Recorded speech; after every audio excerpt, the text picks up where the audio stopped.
Hello दोस्तों, स्वागत है आप सभी लोगों का राजस्थान एकेडमी पर।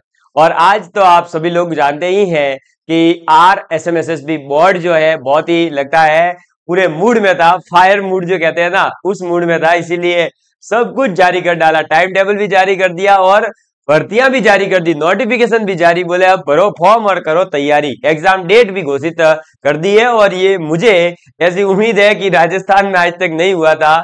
हम पढ़ा रहे हैं काफी 5-6 साल से, और इससे पहले भी हमने भी देखा है दौर कि कहाँ 4-4 5-5 साल लगते थे भर्तियों को आने में। ये छात्रावास अधीक्षक वगैरह तो भर्तियां ही नहीं आती थी, डेपुटेशन पे टीचर जाया करते थे। और आज देखिए वैकेंसीज भी आने लग गई है, तो बहुत बड़ी बात है। और लगातार अब मुझे उम्मीद है कि सरकार इसी प्रकार से हमारे बोर्ड के अध्यक्ष महोदय काम करेंगे, क्योंकि काम तो वो करते हैं और उन्हीं को धन्यवाद ज्ञापित किया जाता है। अब देखिए बात करते हैं आज अपन छात्रावास अधीक्षक भर्ती प्रतियोगी परीक्षा की, जिसकी विज्ञप्ति जारी हो चुकी है। मैंने पहले ही बताया था टाइम टेबल वाले वीडियो में कि छात्रावास अधीक्षक की 2 भर्तियां आएगी। एक आएगी सामाजिक विभाग अधिकारिता वाली और एक आई है अल्पसंख्यक मामलात विभाग वाली।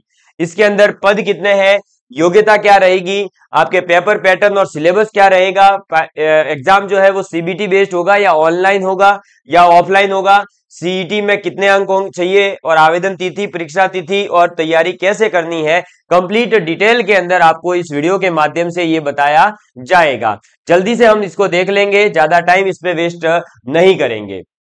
नोटिफिकेशन सबको आपको पीडीएफ में मिल चुका होगा।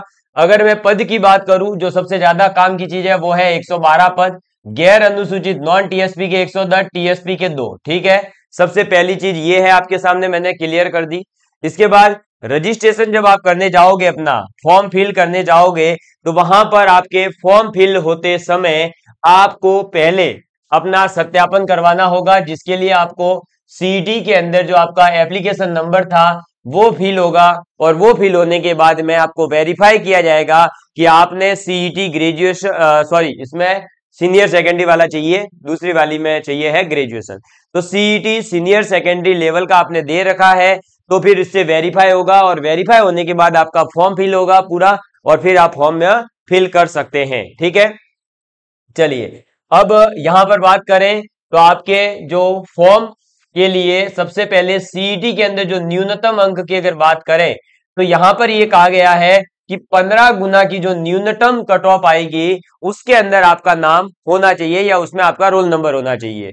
15 गुना की कट ऑफ कब आएगी, तो देखिए जिस प्रकार से जूनियर अकाउंटेंट में भी एकदम से डेट आपकी जो है 15 गुना की लिस्ट जारी कर दी गई थी, वैसे ही यहां पर भी 15 गुना की लिस्ट आपके सामने आ जाएगी बहुत जल्दी। क्लियर, और आप जो है फिर अपना फॉर्म फिल कर दीजिएगा और तैयारी में लगे रहिए। अभी इस पर वेट मत करिएगा कि हम जो है कब वो करें तैयारी, अब क्या वो सब चीजों पे अब समय व्यर्थ नहीं करना है। अब हमें केवल और केवल फोकस करना है पढ़ाई करने पर। ठीक है, चलिए अब देखिए बात करते हैं आगे। ये सब कुछ का ज्यादा काम का है नहीं। हाँ, अगर आप फॉर्म फिल करते समय जो फीस भरेंगे वो बता देता हूँ, 400 रुपए है। और अगर आप सामान्य या जो क्रीमी लेयर में ओबीसी आती है उनके लिए आपका 600 रहेगा, बाकी के लिए 400 है। और समस्त जो दिव्यांग जन है उनके लिए भी आपका 400 रुपए रहेगा। अगर आपने वन टाइम जो रजिस्ट्रेशन करवा चुके हैं तो फिर आपको दोबारा शुल्क देने की जरूरत नहीं है। ओटीआर आपका लागू है, आपको पता होगा राजस्थान में। बाकी ये रिजर्वेशन बेस्ड अलग अलग सीटें दे रखी है, इसका कोई ज्यादा काम का है नहीं, अपने को तैयारी करनी है। बाकी ये सब चीजें वही है कि रिजर्वेशन और वो डेट वगैरह वही अपने का ज्यादा इतना हेल्पफुल है नहीं, ये सब अपने ज्यादा इतने काम के है नहीं। हाँ, अगर कोई खिलाड़ी है तो उसके पास कौन कौन से जो है टूर्नामेंट में वो गया हुआ होना चाहिए, कौन सा इनाम होना चाहिए, ये लिस्ट भी दे रखी है। इसके साथ में आपको बता दूं मैं आगे, तो आपका दिव्यांग जन के अंदर जो जैसे कि ब्लाइंडनेस होती है, लो विजन होता है, हेयरिंग प्रॉब्लम होती है, किसी के लोकोमोटर डिसेबिलिटी होती है, इस प्रकार की तमाम अलग अलग जो बीमारियां हैं, अलग अलग रोग हैं, उनसे रिलेटेड आपकी जो है अगर कोई प्रॉब्लम है तो वो भी आपको वहां बतानी होगी, जिससे कि आपको आगे जो है एग्जाम वगैरह देने के लिए सहायता मिल सके। इसके साथ में अगर मैं बात करूं तो अब सबसे ज्यादा इंपॉर्टेंट चीज आती है, और वो ये है कि आपका वेतन कितना रहेगा। आपका वेतन कितना रहेगा, तो देखिए इसमें जो वेतन है आपका वो आपका रहेगा एक पटवारी कहें, कांस्टेबल कहें, उन्हीं के बराबर। क्योंकि आपका यहाँ पर जो लेवल बताया गया है वो लेवल कहा गया है पे मैट्रिक्स लेवल 5। पे मैट्रिक्स लेवल 5 आपका रहेगा, जिसका मतलब है 2400 ग्रेड पे। 2400 ग्रेड पे मतलब वही एलडीसी और इनका जो होता है वही आपका 2400 ग्रेड पे रहेगा। क्लियर। चलिए, इसका मतलब आपको प्रोबेशन पीरियड में लगभग 12,500 या 13,500, एग्जैक्ट ऐसा मुझे याद नहीं आ रहा, पर ये ही मिलेंगे। ठीक है, प्रोबेशन पीरियड में। बाकी आपका फिर बाद में 30,000 के आसपास आपकी सैलरी हो जाएगी। आपकी पात्रता और योग्यता क्या है, तो आपके पास में सीनियर जो है वो होनी चाहिए, यानी सीनियर सेकेंडरी 12th पास आप होने चाहिए, या 12th के अभी इस साल 12th के एग्जाम दे रहे हो, लेकिन इस बार जो 12th का एग्जाम दे रहा है उसने सीईटी दे नहीं रखा है, तो सीधी सी बात है जो 12th पास आउट है वो ही इस फॉर्म को फिल कर सकते हैं। इसी के साथ में आपको बता दूं कि आपके पास में इसके साथ साथ RSCIT होना जरूरी है। मैंने पहले भी बताया हुआ है कि RSCIT कर लीजिए, बहुत काम की चीज है। हर वैकेंसी के अंदर आपको जो है ये फंसा सकती है, हर वैकेंसी में इसकी अब योग्यता मांगी जा रही है, इसलिए। ठीक, तो RSCIT होनी चाहिए। इसके अलावा कोई भी डिप्लोमा हो सकता है आपके पास। अगर RSCIT नहीं है तो आपके पास पॉलिटेक्निक कंप्यूटर साइंस में हो सकती है, बीटेक कर सकते हैं, ओ लेवल हो सकता है, कोई अलग से और BCA वगैरह भी कर सकते हैं आप। ठीक है, इसके अलावा आपके लिए इसमें और कोई भी जो है ज्यादा जरूरत नहीं है क्वालिफिकेशन की। फिर आयु सीमा की बात करें तो सुबह ही बताया 18 से 40, और यहां पर भी जो है बता दिया गया है कि आपका जो 18 वर्ष से लेकर के कहां तक का 40 वर्ष तक की आपकी आयु होनी चाहिए, 40 से ऊपर आप नहीं होने चाहिए। फिर अलग अलग जो आपका छूट है वो अलग अलग दे ही रखी है इसमें। ठीक, उसको आप देख लेना अपने हिसाब से, इतना वैसे कोई होता भी नहीं है, रेयर केस में ही होता है ऐसा, तो जो 40 से ऊपर हो। फिर ये भी आपका कुछ ज्यादा इतना काम का है नहीं। ठीक है, हाँ ये बता देता हूँ भाई, फॉर्म कब भरना है तो 20 फरवरी से शुरू हो जाएंगे 20 मार्च तक। ठीक है, फॉर्म भर देना। और छात्रावास परीक्षा के पदों की जो परीक्षा है वो CBT बेस्ड भी हो सकती है और ऑफलाइन भी हो सकती है। वो जो भी जो आपका बोर्ड है, इस बोर्ड को जो सूटेबल होगा उसके अकॉर्डिंग आपका एग्जाम होगा। इसके बारे में भी यहाँ कोई स्पष्टीकरण नहीं है। वैसे वहां हो चुका है स्पष्टीकरण, आपको पता है, ये CET के बेस पर था, तो इसमें ऑफलाइन ही होगा ये तो।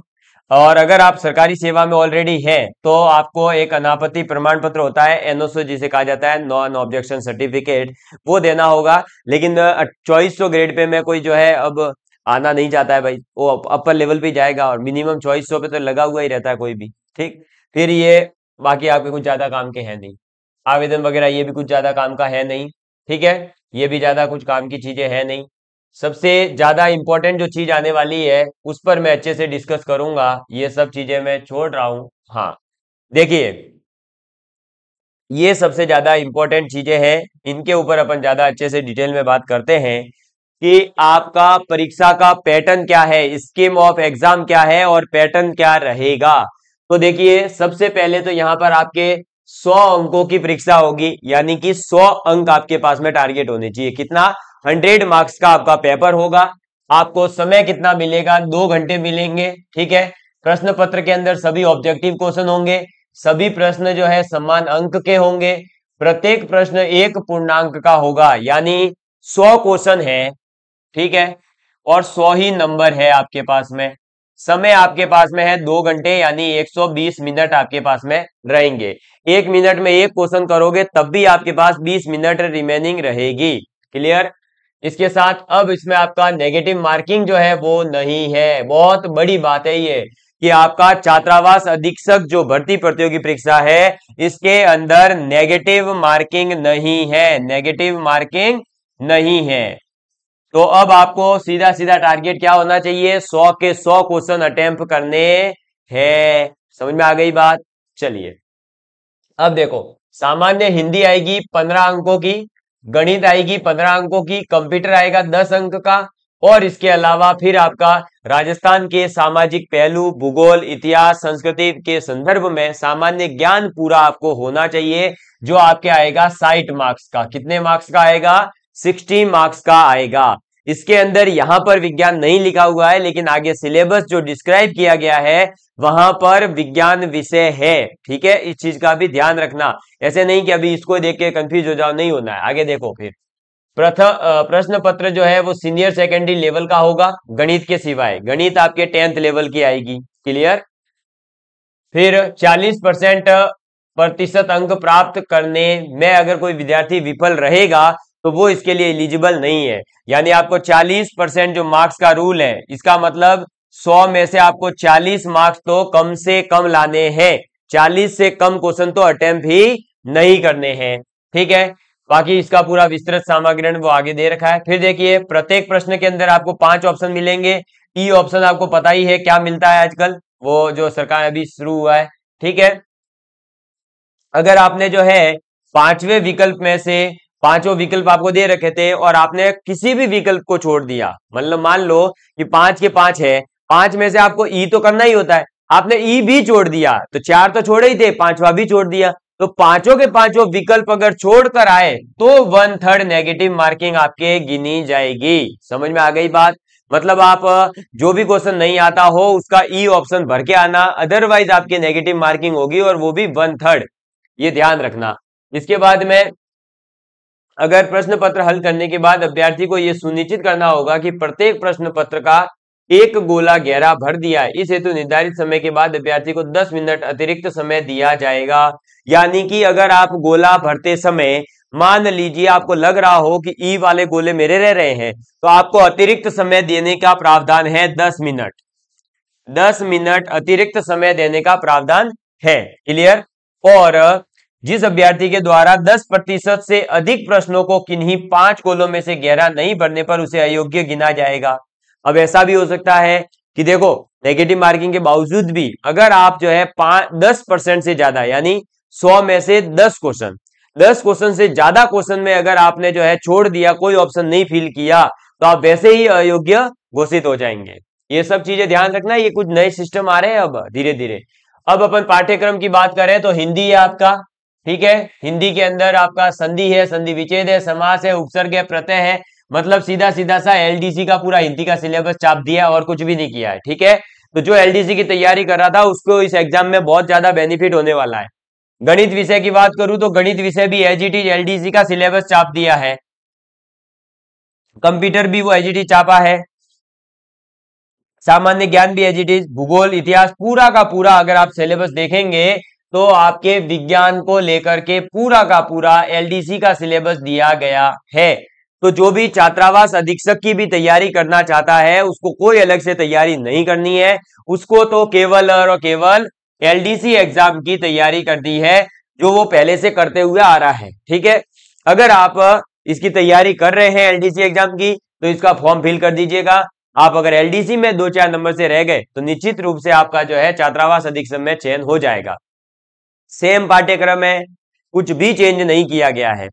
बस जो भी नए विद्यार्थी जुड़ रहे हैं उनसे मेरा यही निवेदन रहेगा कि विज्ञान विषय और गणित विषय ऑलरेडी हमने एलडीसी के लिए कंप्लीटली फ्री हमारे यूट्यूब चैनल पर पढ़ा रखी है। आप देख करके वहां से नोट्स बना करके पढ़ सकते हैं। काफी डिटेल में पढ़ाया गया है। एलडीसी 2018 का जो पेपर का लेवल था उस लेवल की पूरी साइंस यहाँ पर हम फ्री ऑफ कॉस्ट अवेलेबल आपको करवा रहे हैं। तो निश्चित रूप से ही जो आपको एग्जाम में बेनिफिट देगी, इसलिए पढ़िएगा। और अब जो है इसमें स्ट्रेटजी यही हो सकती है कि आप क्या करें, सबसे पहले कि आपके पास में एग्जाम डेट आ चुकी है, तो एग्जाम डेट के अकॉर्डिंग अपनी जो टफ सब्जेक्ट है, जैसे आपको गणित टफ लग सकती है, ठीक है, या आपको विज्ञान का सिलेबस ज्यादा लग सकता है क्योंकि सबसे ज्यादा डिस्क्राइब आपके विज्ञान का सिलेबस है। देख लीजिएगा, आप सिलेबस की प्रिंट निकाल कर देख लेना, विज्ञान सबसे ज्यादा डिस्क्राइब की गई है। तो विज्ञान विषय का सिलेबस आप निकाल लीजिएगा। इसके बाद आपके पास में आपका राजस्थान से रिलेटेड है, तो राजस्थान ज्योग्राफी है, पॉलिटी है, इकोनॉमिक्स है, ये पढ़ना शुरू कर दीजिए अभी से ही। हिंदी को आप अच्छा कर दीजिए। क्लियर। क्योंकि आपके पास में अल्टीमेटली अगर आप देखोगे तो अपने पास क्या कहा गया है कि राजस्थान का जो देखो, हिंदी, गणित और कंप्यूटर, इन 3 के तो है 40 मार्क्स, और इन 3 को छोड़ करके बची हुई जितनी भी सब्जेक्ट है, यानी पूरा का पूरा सामान्य ज्ञान राजस्थान का और विज्ञान पूरी 60 नंबर की है। तो विज्ञान के कम से कम 20 क्वेश्चन आ सकते हैं, ये और बता दूं आपको। तो आपको गणित और विज्ञान और हिंदी, कंप्यूटर, आप अगर जो है इसके अंदर 70-80 नंबर तक का स्कोर तैयार कर लेते हैं तो ही आपका चयन होगा। ये इसमें सीटें कम है, 112 सीटें ही हैं। क्लियर। तो इसलिए अभी से अच्छे से तैयारी में लग जाइए और सीईटी के स्कोर की चिंता मत करिए, वो कल परसों में आ जाएगा, सीईटी का स्कोर भी आ जाएगा, कोई टेंशन की बात नहीं है। तो अब लग जाइए फटाफट से। धन्यवाद।